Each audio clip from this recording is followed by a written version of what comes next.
Donc, dans cette vidéo, bienvenue à tous. Je suis Marie-Anne, formatrice et e-commerçante. Je commercialise ou je vends les compléments alimentaires. Et dans cette vidéo, Karine a souligné un certain nombre de problèmes. Elle va souligner dans la vidéo un certain nombre de problèmes, de difficultés que rencontrent les e-commerçants. Et moi, je vais vous apporter les solutions en fait, parce qu'elle a juste souligné les problèmes, elle n'a pas donné de solution. Dans cette vidéo, je vais vous apporter des solutions et il y aura la première et la deuxième partie. Donc, écoutons-la attentivement. Alors, dans cette vidéo, je vais te montrer trois problèmes qu'il y a dans le e-commerce en ce moment que tu devrais être au courant afin de prendre des bonnes décisions en 2025. Le premier problème aujourd'hui, c'est la concurrence. Et quand je dis concurrence, ce n'est pas la concurrence avec ta camarade qui se lance dans le même business que toi, ou alors la concurrence avec d'autres personnes qui se sont rendues compte que l'idée business dans laquelle tu es une bonne idée business. C'est pas ça. Mais je te parle ici de la concurrence avec ceux-là même qui sont tes fournisseurs. Oui, ça c'est le problème que nous avons depuis l'avènement de TikTok. Alors, je ne peux pas compter le nombre de vidéos sur TikTok sur lesquelles je suis tombée où de plus en plus les e-commerçants qui se battaient dans les pays africains ou même dans certains pays européens ou américains sont en train de se plaindre de la concurrence avec leurs fournisseurs. Mais le mal est beaucoup plus profond pour les pays africains. Parce qu'on se disait que, bon, voilà, si tu veux vraiment te faire un petit jeton, vas-y dans les pays africains et tu vas faire ton business tranquillement. Mais aujourd'hui, quand tu fais ton business dans ces pays africains, tes plus grands concurrents, ce sont tes fournisseurs eux-mêmes. Sauf que ces fournisseurs-là, à la base, c'est eux les fabricants, des fois, ou alors ils prennent tellement en grande quantité qu'ils ont la chance d'avoir des prix extrêmement bas. Ces prix extrêmement bas peuvent leur permettre de casser les prix sur le marché et attirer les clients au maximum. De plus aussi, ils ont la possibilité d'investir dans la communication. Ils ont la possibilité de payer les moyens violents pour pouvoir atteindre le client beaucoup plus facilement. Ce que toi, tu n'as pas parce que tu commences ton business avec un petit budget. Ce qui fait en sorte que les choses sont de plus en plus difficiles. Dernièrement, j'écoutais la vidéo d'une jeune dame qui est dans le marché des sous-vêtements et qui, son fournisseur est venu s'installer dans la même ville que elle. Son fournisseur qui était dans un autre pays, hein, qui est venu s'installer dans la même ville que elle et qui vend des produits à ses clientes. Et du coup, son marché est cassé. Donc voilà les réalités que nous avons aujourd'hui.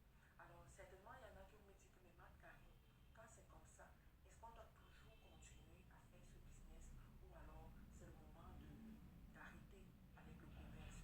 Je vais vous dire, vous savez, chaque saison, chaque époque vient avec ses problèmes, avec ses difficultés. Il y a 20 ans, c'était un autre problème. Il y a 10 ans, c'était un autre problème. Aujourd'hui, c'est ce problème-là.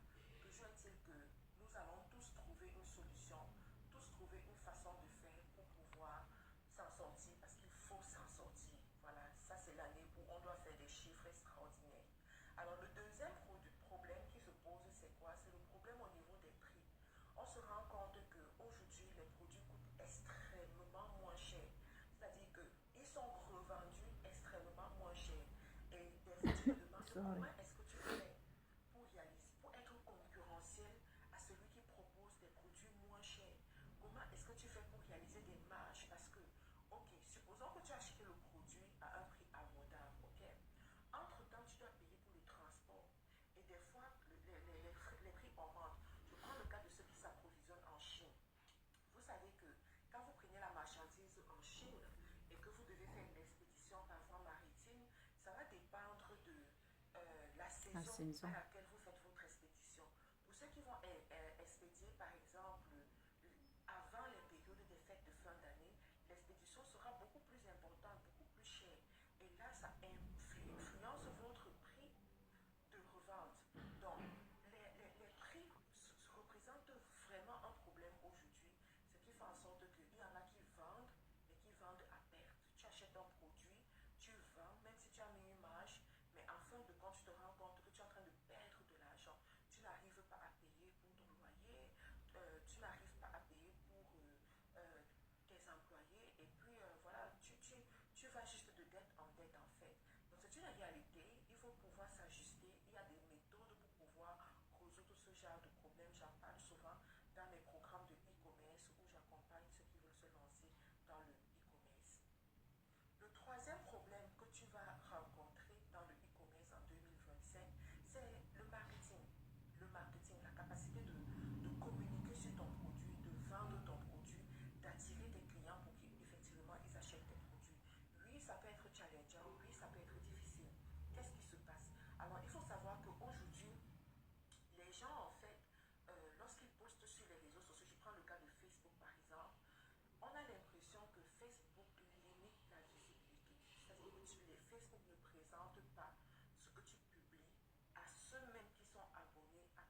tu ne Mhm. peux plus avoir le même niveau de visibilité sur TikTok que tu aurais pu avoir il y a 3 ans ou il y a 4 ans. Je me rappelle, il y a 4 ans, les, les, les créateurs de contenu allaient sur TikTok, même s'ils ne parlaient pas dans une vidéo, ils faisaient quand même des vues et cette vue-là était visible à un grand nombre. Mais aujourd'hui, même si tu travailles ton contenu, tu fais des choses et tout, c'est pas un coup de chance que ta vidéo peut performer et toucher plus de personnes. D'accord? C'est vraiment par un coup de chance. Et de l'autre côté aussi, TikTok est venu avec tellement de restrictions. Ils ne veulent pas que vous prononcez des chiffres dans votre vidéo parce qu'ils se disent que ces chiffres-là, ce sont vos contacts et puis les gens vont vous contacter directement. Ils veulent vous payer la publicité pour pouvoir joindre le maximum de personnes. Donc voilà les réalités qui existent. Je ne parle même pas de Instagram parce que Instagram encore, c'est le parcours du... Bon, je pense qu'elle a dit ce qui était important. Je vais vous apporter des solutions. La première solution, c'est lorsqu'on veut se lancer, déjà, je vais vous dire une réalité ou une vérité. Euh, Réussir sa vie n'est pas quelque chose de très aisé. Les réseaux sociaux parfois font croire aux gens avec certains titres qu'on voit parfois sur les réseaux sociaux. On a l'impression que c'est aussi facile de réussir sa vie. Je vais vous dire les réalités, d'accord? La première des choses à savoir, c'est est-ce que tu es réellement fait pour faire le e-commerce? Oui, parce qu'il faut le savoir, c'est très important. C'est important, mes amis. Je sais que nous sommes sur une chaîne de business, mais il faut savoir que chaque personne, avant d'arriver sur cette terre, a ou a comment je peux dire, a des projets quoi sur sa vie. On est sur la terre, mais nous ne sommes pas pareils et nous ne sommes pas venus sur la terre faire, nous ne sommes pas tous venus faire la même chose. Donc la première des choses c'est ça, savoir que réussir, il va falloir, c'est pas facile, c'est pas évident. Ça demande énormément pour réussir sa vie et en plus de cela, il faut se poser la question, est-ce que je suis réellement fait pour faire le business? La vente, tout le monde est né pour vendre. Parce que peu importe le secteur d'activité, c'est la vente. Peu importe le secteur d'activité, il faut vendre quelque chose. Parce que si tu es dans l'élevage, après avoir élevé, après avoir fait ton élevage, il va te falloir trouver les clients pour vendre. Mais ça, c'est autre chose, c'est pas le e-commerce. Donc, c'est la première des choses qu'il faut savoir. La deuxième des choses, ou la deuxième solution, c'est de choisir les secteurs où il y a peu de concurrence. Il y a énormément de secteurs d'activité où il n'y a pas assez de concurrence dans la vie. Nous, on a un problème, et nous les afros, c'est que dès qu'un secteur d'activité cartonne, pèse, c'est tout le monde qui veut faire dans ce secteur d'activité, alors que nous ne sommes pas tous venus sur la terre faire la même chose. C'est ça le problème. Nous ne sommes pas venus sur la terre faire la même chose. La, la solution suivante, c'est celle-ci. C'est d'exercer dans les secteurs d'activité où vous avez des talents. C'est extrêmement important de connaître ses talents, je vous assure. Parce qu'un talent, c'est quoi? Un talent, c'est un secteur où on a... euh, c'est un secteur, en fait, où on a un savoir-faire. C'est ça, le talent. Parce que tout le monde ne maîtrise forcément pas un savoir-faire que nous avons. Donc, avant de commencer une activité, découvre ton talent, développe ton talent et attache à ce talent une activité. Je vais vous prendre des exemples. Peut-être quand je dis découvre ton talent, développe ton talent et attache à ce talent ton activité. Je vais vous prendre un exemple. Par exemple, si tu es passionné de faire pousser les cheveux, des cheveux afro, comme moi, je suis passionnée des cheveux afro.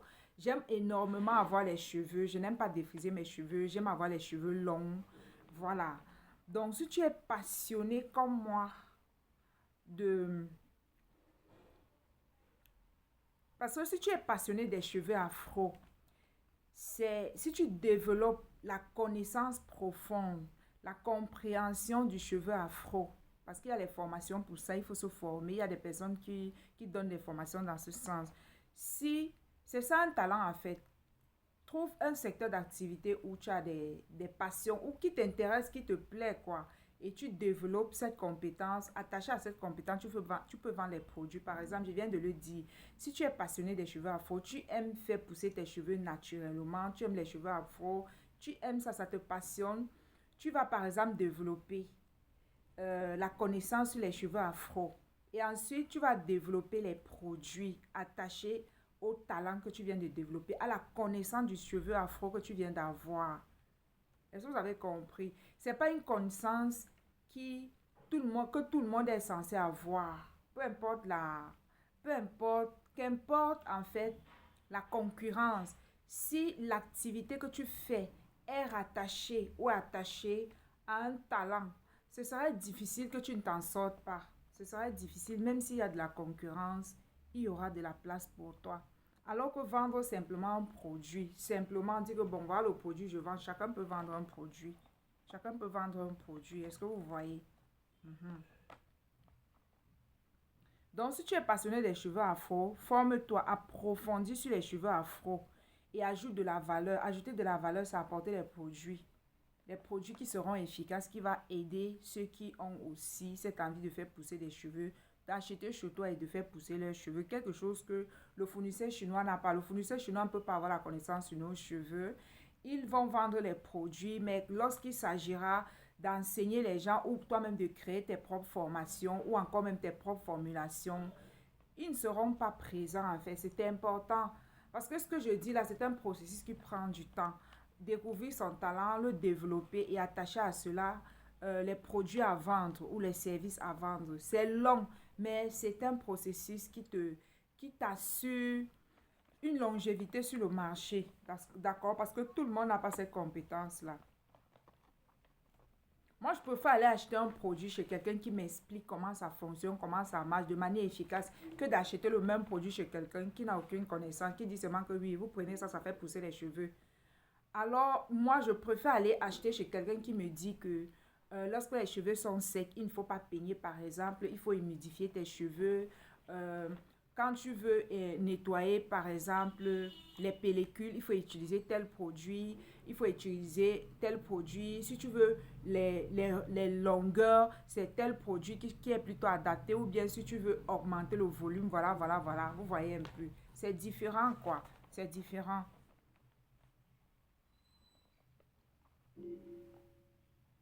Donc, quand vous voulez vous lancer dans un secteur d'activité, apprenez à personnaliser cet secteur d'activité en fonction de vos talents. C'est extrêmement important. Toute personne sur Terre, nous avons tous des talents. Chaque personne a son talent. Le deuxième exemple que je prendrais, c'est une personne, par exemple, qui a aussi qui aime tresser, qui aime coiffer, qui a cette passion pour la coiffure, qu'importe la coiffure. Si une telle personne, par exemple, décide que je vais me lancer dans la vente des mèches ou la vente des perruques, c'est simple. Tu personnalises les perruques, tu customises les perruques. Tu fais les perruques prêtes à porter et ça demande quoi? Une spécialisation, une, euh, une formation approfondie. Il te faut te former, savoir comment coiffer, savoir comment personnaliser, customiser tes perruques, comment faire les finitions, comment faire les teintures. Ça, ce sont des compétences que tout le monde n'en a pas. Ce sont des compétences que le chinois ne peut pas avoir. Donc, arrêtez de vous lancer dans les activités vite fait comme ça. Parce qu'aujourd'hui, il y a énormément de concurrence. En dehors même des Chinois, il y a aussi, entre nous-mêmes déjà, lorsqu'un secteur d'activité marche, regardez par exemple le secteur des perruques, c'est tout le monde qui vend les perruques de manière physique comme de manière virtuelle. Les Chinois aussi sont là. Celui qui te vend au prix de gros, tu achètes la perruque, tu vends tu augmentes ton bénéfice. Pendant que lui, tu es en train d'augmenter ton bénéfice, lui, il est en train de vendre au prix plus bas que toi parce que tu as acheté chez lui, c'est lui le fabricant. Ou encore, il a les moyens d'acheter en plus grande quantité. Et voilà, et vendre à des prix plus compétitifs en fait. Donc voilà la solution. Apprenez à vous asseoir et de faire un inventaire de qui vous êtes et de ce que vous avez. Prenez le temps de vous former avant de vous lancer dans les secteurs d'activité. C'est très important. Une chose est de dire que oui, j'ai découvert telle idée de business, je vais me lancer dans ça. Et une autre chose est de réussir concrètement avec ce secteur d'activité. Il en faut beaucoup pour réussir concrètement avec un secteur d'activité. Et si tu es dans la vente des vêtements, vous voyez certaines personnes qui vendent des vêtements, qu'est-ce qu'ils font? Ils portent leurs vêtements, ils personnalisent ça. Les vêtements encore, c'est encore plus...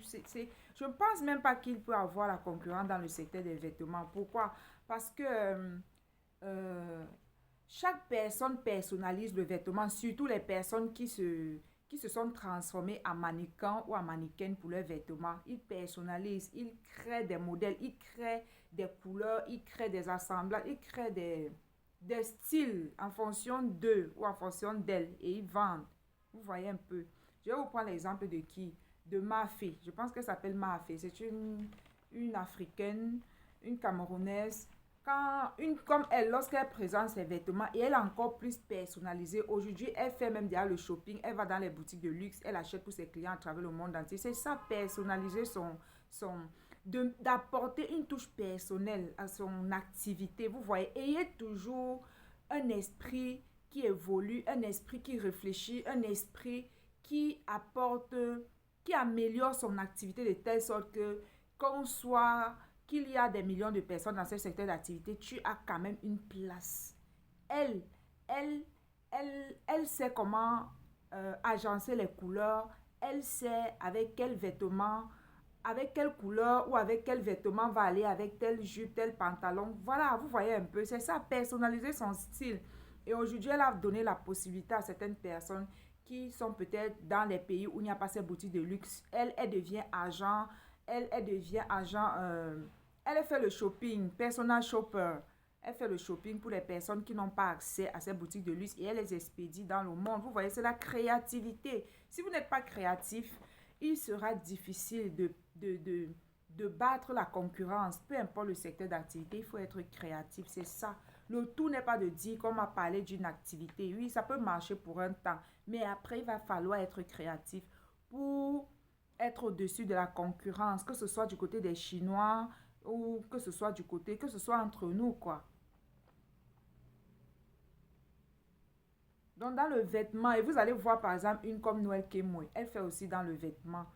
Elle a sa façon de présenter ses vêtements, vous voyez. Ils sont autant nombreuses et chacune a sa touche personnelle, chacune a sa personnalité, a sa façon. Chacune a aussi un style parce qu'il faut être vraiment très audacieux pour faire même dans le style, dans le vestimentaire. Il faut déjà savoir que voilà le vêtement que j'achète pour revendre va captiver les gens. Les gens vont vouloir aussi l'acheter parce qu'il y a des gens qui aimeraient bien vendre mais ils ne savent même pas faire le choix.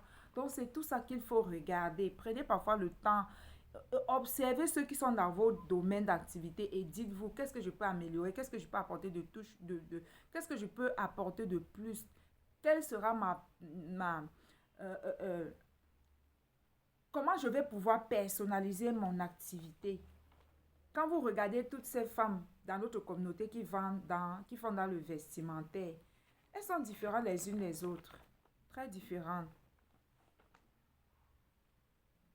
C'est un exemple parmi tant d'autres. Ce que j'ai dit là s'applique à tous les secteurs d'activité. Tous les secteurs d'activité sont concernés.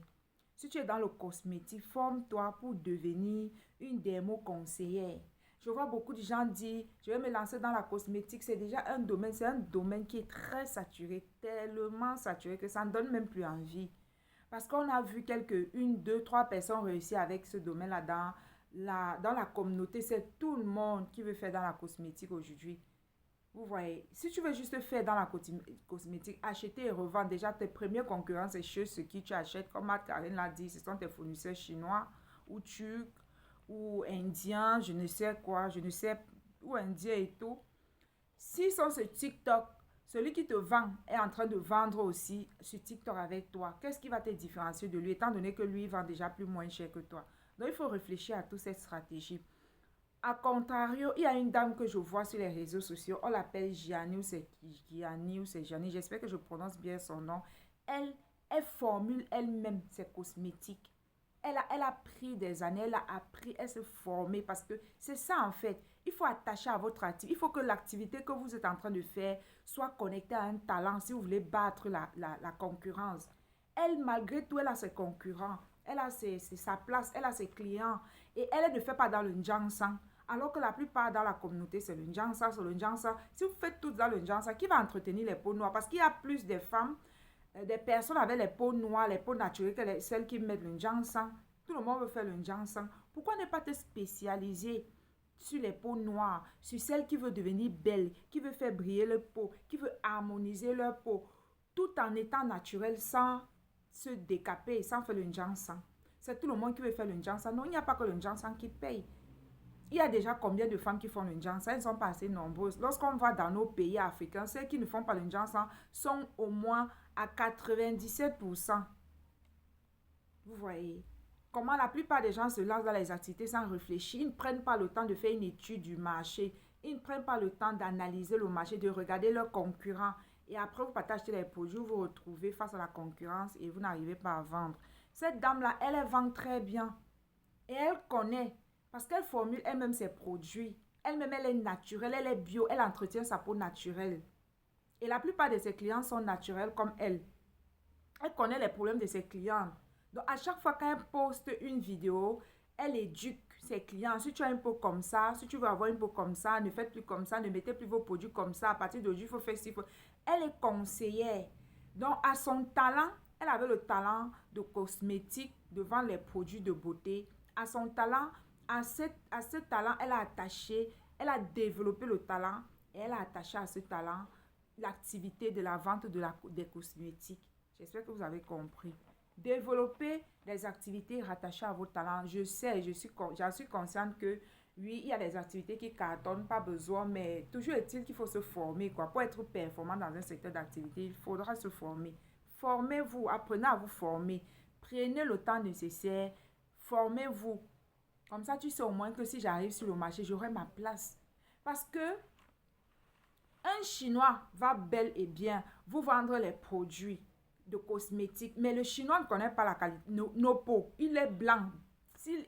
Il va falloir qu'il aille à l'école. Même s'il va à l'école n'importe comment, il ne peut pas maîtriser nos peaux comme un Africain ou un Africain qui vend les cosmétiques. Parce qu'ils sont blancs. On n'a pas les mêmes problèmes de peau. On n'a pas les mêmes problèmes de peau en fait. Donc, il va beau vendre les cosmétiques. Mais comme je l'ai dit, si tu t'assois, tu commences à éduquer, à sensibiliser les gens, tu apportes un plus. Ceux qui auront les problèmes, qui ont réellement les problèmes de peau, ils vont beaucoup plus se diriger vers les dermo-conseillers. Avant de dire que je vais acheter telle gamme, tel produit, elles vont d'abord vouloir être conseillées. Parce que oui, beaucoup de femmes ont les problèmes de peau. Il n'y a pas une peau difficile comme la peau noire. La peau noire est très compliquée. Très, très compliquée. Le Chinois va beau faire, il ne va jamais, jamais, jamais te battre dans ce domaine. C'est ceux qui n'ont pas vraiment un problème de peau qui iront acheter directement chez le Chinois. Mais quelqu'un qui a besoin de conseils, si tu as une peau peut-être qui ne brille pas, une peau qui est terne, ce serait difficile que tu ailles directement acheter sans toutefois rechercher les conseils. Vous voyez, si tu as un problème de peau, tu vas rechercher les conseils d'une dermo-conseillère, ou voilà quoi, d'une cosmétologue. Et forcément, si elle est compétente, si elle s'y connaît, bien qu'elle soit chère, tu vas vouloir acheter chez elle, surtout si elle a les résultats, si elle maîtrise son secteur d'activité, quoi. Bien qu'elle soit chère, tu vas acheter chez elle. Parce que elle maîtrise les intrants. Toi, tu ne maîtrises pas. Tu ne sais pas quel intrant fait quoi. Pour ton problème de peau, il faut quel intrant et quel intrant pour résoudre ton problème de peau. Chose que le Chinois ne peut pas avoir. Vous voyez. C'est ainsi qu'il faut s'y prendre pour battre la concurrence des Chinois.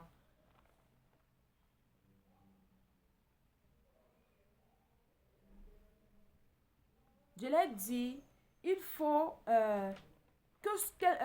qu'importe l'activité, d'accord? Prends le temps de t'asseoir et pose-toi la question, comment je personnalise mon activité?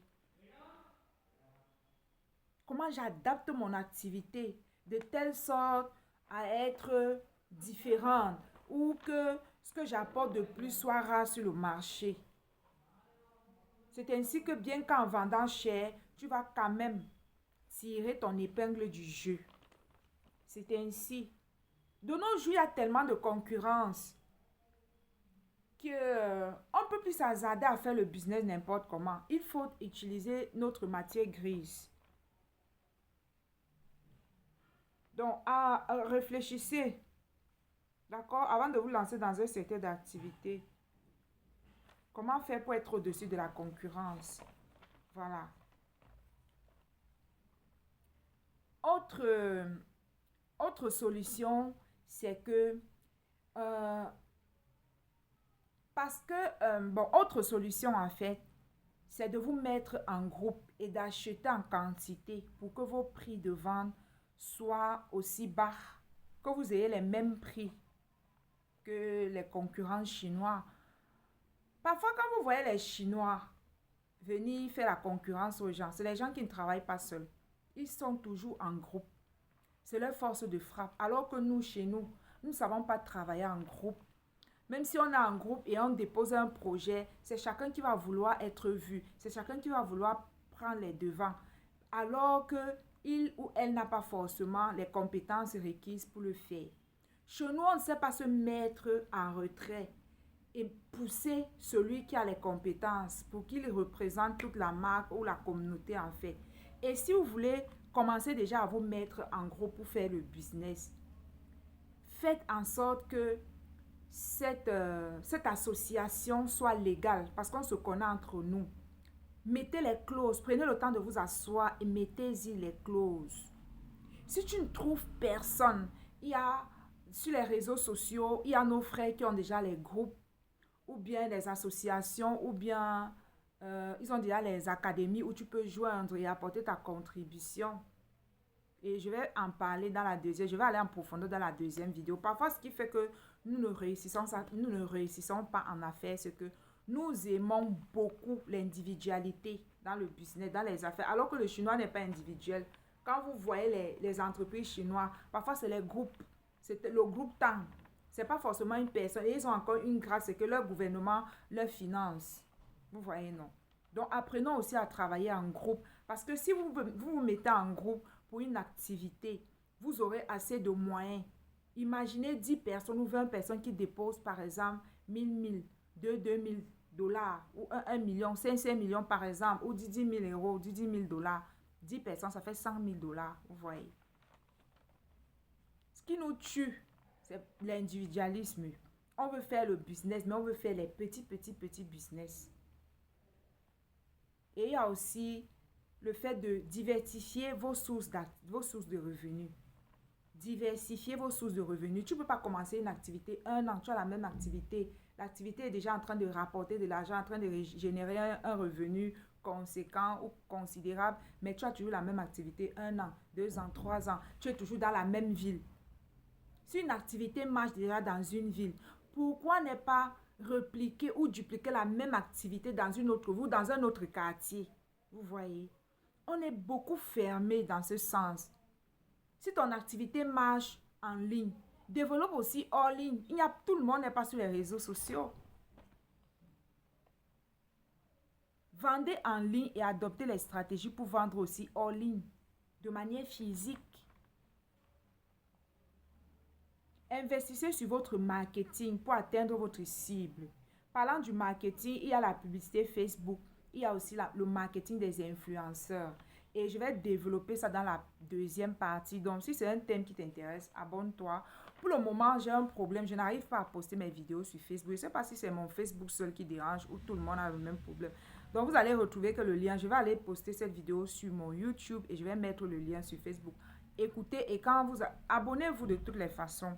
Donc, je vais vous expliquer, je vais aller en profondeur, vous donner les stratégies, comment faire pour travailler en groupe, quoi. Je vais aborder les stratégies de marketing parce que avoir une activité, c'est une chose. Et vendre concrètement, avoir beaucoup d'argent avec cette activité de nos jours, si on n'inclut pas le marketing dans nos projets, ce sera différent.